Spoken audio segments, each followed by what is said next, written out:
I wonder if you could give us a little bit of a taste of some of the letters that were really pivotal. I mean, they all were, but that are really pivotal to you and made you want to tell that story. Yeah. You can't see it, but this letter is my grandmother's, Aniela.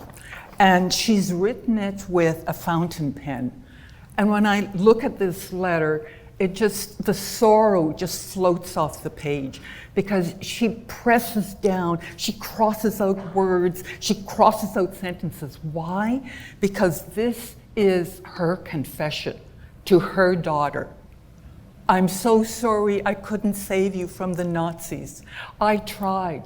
And the letter goes into like a detail. I did this, and then I did this, and then I did this, and I did that. But I couldn't save you ultimately. So in the letter, she wrote this letter in 1943. It took her 2 days to write the letter. And my mother at that time was working for the doctor in Würzburg, the Nazi doctor. So this is one part of the letter that my grandmother wrote.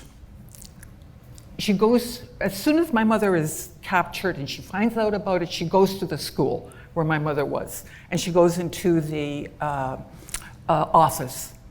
And a friend of hers, Manya, comes in. Then she noticed me. She came over and asked, why? Didn't you know that today, that is on the 24th, they were going to take students? I say, no, I didn't know. And she said, well, I did though. And once she said that, I grew so angry and I felt so offended. I thought, bitch, she didn't take the pain to come here and warn me in such a hard moment, but she has come here now just to see my pain with her own eyes. So this is part of it. And then she goes on to say what else she did. And then she said, I ran home because I couldn't go to where my daughter was. So I ran home. I didn't know what to do. So we didn't have bread. So I started baking galettes. And then she writes, and then your father came home.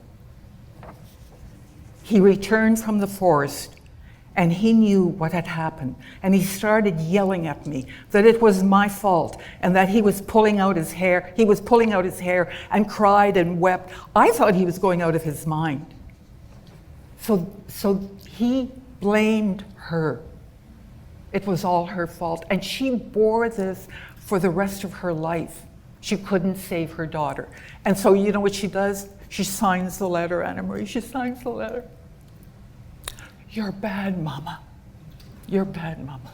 It wasn't her fault.